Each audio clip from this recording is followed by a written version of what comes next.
El Tesoro de Estados Unidos se lanza a sofocar el incendio de la deuda de Estados Unidos. ¿Qué está pasando? Rápidamente lanza una operación de emergencia para comprar bonos a 30 años y el mercado se vuelve loco. Lo que estás escuchando en todos lados es increíble y sin embargo, quédate hasta el final porque como siempre te están repitiendo una narrativa falsa. Vamos a hablar de todo ello.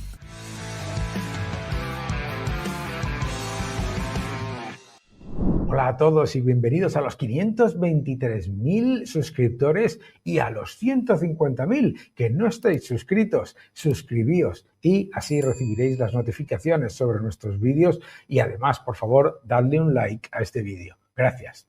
La noticia ha sido increíble. El Tesoro de Estados Unidos sale a sofocar el incendio en el mercado de bonos, duplicando por sorpresa las recompras de deuda pública a largo plazo. Lo hace 2 semanas después de publicar su calendario previsto del trimestre. El máximo de 2.000 millones por operación pasará a un mínimo de 4.000 millones. El bono de Estados Unidos a 30 años ha escalado a la órbita del 5,3%, el máximo de 2007. Se avecina una crisis. ¿Qué es lo que está ocurriendo? Fíjate la noticia, es para verla.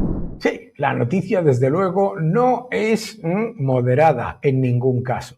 Pero entra aquí un montón de la narrativa. El Tesoro de Estados Unidos sale a sofocar el incendio en el mercado de bonos, duplicando por sorpresa las recompras de deuda pública. El máximo de 2.000 millones pasa a un mínimo de 4.000 millones. El bono escala a la órbita. Vamos a ver algunas cosas que por lo menos digamos que mitigan este análisis o estos titulares de alarma mundial. Fíjate.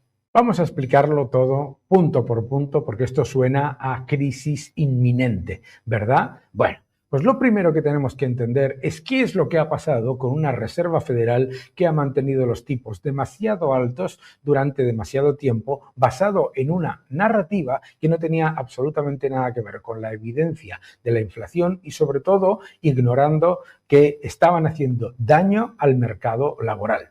Lo que ha ocurrido es que a medida que iba pasando el tiempo, el mercado se acostumbraba a esperar mayores subidas de tipos. Asumía que la Reserva Federal iba a elevar los tipos ante una inflación alta y además con un riesgo no pequeño, considerando que estaba ignorando completamente las señales que mostraban en su propio libro blanco sobre el mercado laboral. Bien, ¿qué es lo que ha pasado? Que esas estimaciones de subidas de tipos se han bajado, se han reducido de manera muy significativa y el mercado empieza a darse cuenta que no hay ninguna lógica en esas subidas de tipos.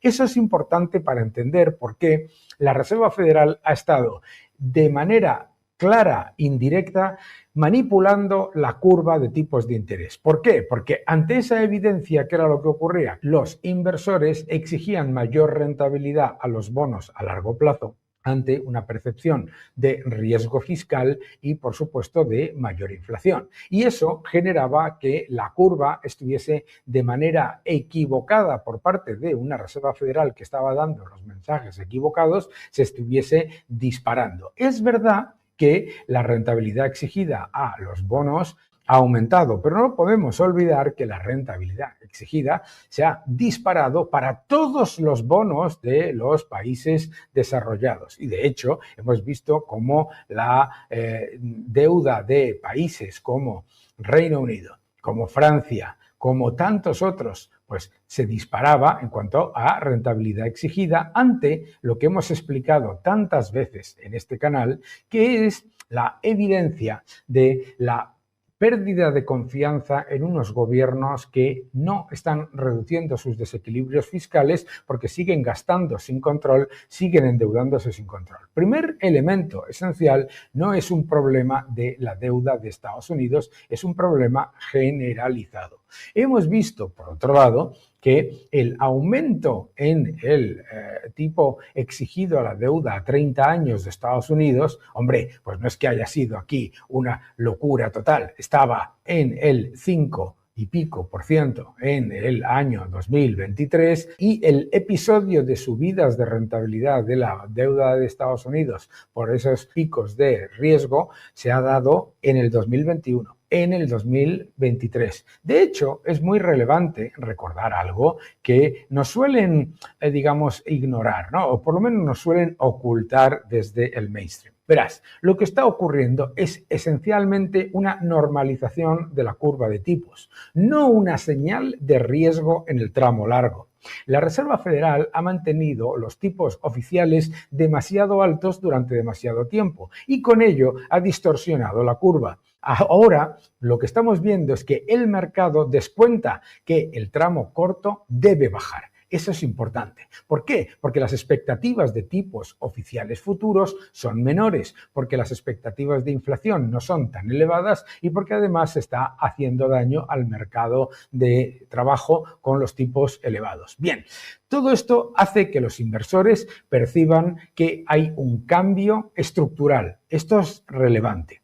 El mercado descuenta así que el tramo corto debe bajar. A la vez, el tramo largo puede repuntar ligeramente si la Reserva Federal retrasa los cortes, las reducciones de intereses. El resultado es una curva que, por lo tanto, se eleva, ¿no? Vemos como la curva, aquí lo tenéis, se eleva, ¿de acuerdo? Es decir, que el tipo exigido a largo plazo sube mientras el tipo a corto plazo o a 10 años o se mantiene similar o incluso se reduce. Esto no implica ni que la política monetaria se esté relajando ni que haya una crisis de deuda de ninguna manera. Lo que refleja es que el mercado está reajustando los precios tras una fase de restricción monetaria demasiado prolongada. Es decir, esto no es un patrón excepcional, sino que lo hemos visto que tras periodos en los que se ha invertido o aplanado la curva en extremo, la curva suele recuperar pendiente cuando el mercado anticipa recortes a corto plazo y ha ocurrido en ciclos posteriores a 2001, 2008, 2018 y 2023. Y en aquella época nadie dijo nada. Por lo tanto, tenemos un efecto generalizado sobre los bonos. Tenemos un efecto de normalización, no de empeoramiento de la curva. Tenemos la evidencia de esa normalización en el índice que refleja vender el bono a 10 años y comprar el bono a 30 años, ¿de acuerdo? Tenemos también la evidencia de que los bonos de la zona euro han sufrido una fuerte caída, por lo tanto, no es algo que sea inherente a Estados Unidos o el reflejo de un problema generalizado en Estados Unidos. Adicionalmente, lo que sabemos es que ese nivel de exigencia de mayor rentabilidad a la deuda no solamente son factores que existen ya en la deuda de muchos países de nuestro entorno, sino que es generalizado en los países del entorno de los países desarrollados, es decir, los de la OCDE y las economías más desarrolladas. Aquí lo puedes ver de manera muy clara. Hemos tenido en general una subida de la rentabilidad exigida de todos los bonos a 10 años de los países desarrollados, excepto el de Suiza. Uy, ¿qué diferencia hay con el resto entre Suiza y los comparables de los países desarrollados? La diferencia entre Suiza y los comparables de los países desarrollados es que en Suiza no se lleva a cabo una política por parte de los estados de continuar gastando sin control, de continuar endeudándose sin control, de mantener un gasto público completamente desenfrenado. Lo que muestra la curva, de hecho, de Estados Unidos comparada con el resto de los países de su entorno es muy relevante. Y efectivamente, una vez que vemos Estados Unidos con respecto al resto de los países de su entorno y ajustado por dólares, lo que vemos es que no ha pasado nada en la deuda de Estados Unidos que no se haya visto de manera evidente en, por ejemplo, en un póster boy del keynesianismo, como es el Reino Unido, donde las políticas de gasto y de deuda han sido bien claras, o de Francia o, por ejemplo, de Japón. Yo creo que esta es la parte clave. La parte clave es que lo que estamos viviendo es la evidencia de unos estados que se niegan a reducir el gasto público. En el caso de Estados Unidos se está reduciendo el gasto público y, sin embargo, ¿qué es lo que pasa? Que el déficit sigue siendo elevado porque el efecto tsunami generado por las políticas desastrosas de 2021 a 2024 obviamente no solventan los problemas de solvencia y de liquidez de Estados Unidos de ninguna manera, pero tampoco está haciendo algo que sea diferente en una sola cosa. Porque si lo miramos, donde lo que realmente está haciendo las cosas bien Estados Unidos es que el Tesoro lo que está haciendo es una política realmente prudente. En este gráfico es particularmente evidente cómo lo que está ocurriendo en la deuda soberana de los países desarrollados no es una excepcionalidad de Estados Unidos y los problemas de deuda, el incendio que están llamando, porque el incendio donde realmente está pasando es en Francia, en Reino Unido, es en Japón, es en aquellos países que son los que los keynesianos nunca jamás critican. La evidencia de lo que está pasando con la deuda de Estados Unidos es muy diferente. La Reserva Federal ha mantenido los tipos demasiado altos durante demasiado tiempo y ahora los mercados se están ajustando a la evidencia de que ni la inflación ni el empleo justifican que se vuelvan a subir los tipos. Por lo tanto, la expectativa de que no se van a subir los tipos, incluso probablemente de que se vayan a bajar, reajusta las expectativas también a medio y largo plazo de los inversores de bonos en la deuda de Estados Unidos. ¿Se ha reducido de manera drástica la demanda de deuda de Estados Unidos? Para nada. La evidencia es que la demanda global de activos en dólares de la deuda de Estados Unidos está a máximos históricos. Efectivamente, la deuda de Estados Unidos, la demanda y la tenencia de deuda de inversores extranjeros, de deuda de Estados Unidos está a máximos históricos, no está a mínimos, está a máximos, se ha disparado, está en niveles que superan ya los 9,3 billones de dólares. Por lo tanto, la demanda de activos de Estados Unidos no se está reduciendo. De hecho, la evidencia de esa deuda de Estados Unidos es que es verdad que está aumentando y que hay cierto riesgo, pero no es el riesgo de mercado. El keynesianismo siempre te tiene que decir que el problema está en Estados Unidos. Es verdad que el déficit de Estados Unidos es elevado y es verdad que la deuda de Estados Unidos es alta. Pero te habrás dado cuenta que cuando se habla de la deuda de Estados Unidos te hablan de 40 billones. Y sin embargo, cuando se habla de los países de la zona euro, de Reino Unido, de Japón, te hablan de la deuda sobre PIB. Qué curioso. Lo que no te hablan tampoco es de la demanda global que hay de esa deuda, es decir, del apetito por el riesgo. Y la evidencia lo que muestra es que efectivamente la administración Trump está intentando lidiar con el enorme problema heredado, pero claramente no con el nivel de agresividad en reducción de gasto que probablemente debería haber llevado. Eso es cierto. Pero no podemos decir que el problema de deuda global y el incendio de deuda global lo crea Estados Unidos, ni muchísimo menos, ni muchísimo menos. El elemento fundamental para entender la política fiscal y monetaria es entender que no es una política de a ver quién gana, sino de a ver quién pierde primero. Y en el momento en el que aparece la evidencia de que Francia no solamente no va a reducir sus desequilibrios, sino que los acumula y aumenta sus desequilibrios a largo plazo y sin financiar, en el momento en el que vemos cómo el Reino Unido se niega a llevar a cabo una reducción de ese presupuesto devastador y no solamente llevan estos países con las políticas ultra keynesianas al estancamiento, sino empeoramiento generalizado del sector productivo, porque esta es la clave. La clave es que disparan el gasto público, disparan los impuestos y luego ese Producto Interior Bruto que está dopado por gasto público y por inmigración, lo comparan con un Producto Interior Bruto de Estados Unidos que no está dopado por gasto público e inmigración, de hecho, con reducción de la inmigración y reducción del gasto público, aunque no sea tan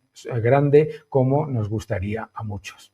Y esta es la evidencia. El nuevo orden económico mundial, ya en 4ª edición.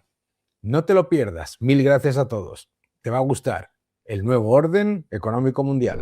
¿Qué es lo que estamos viviendo en el mercado de deuda para todos aquellos que te dicen que esto es como una especie de crisis que viene ya? Número uno, esto no es una evidencia de un incendio, sino una normalización de la curva ante un entorno en el que los mercados exigen correctamente más rentabilidad a los estados por la deuda soberana, porque lo que hay es menor confianza en todos los estados de los países desarrollados en cuanto a su capacidad de repago de la deuda. Pero eso no implica que vaya a haber una crisis, ni mucho menos una crisis en Estados Unidos, sino que lo que muestra es que efectivamente los estados se niegan a reducir sus desequilibrios y esperan que vengan los bancos centrales a solventar el problema. Que el problema que está ocurriendo ahora con la curva de Estados Unidos está generado directamente por una Reserva Federal que ha mantenido unos tipos excesivamente altos durante demasiado tiempo y una política basada en la narrativa y no en los datos.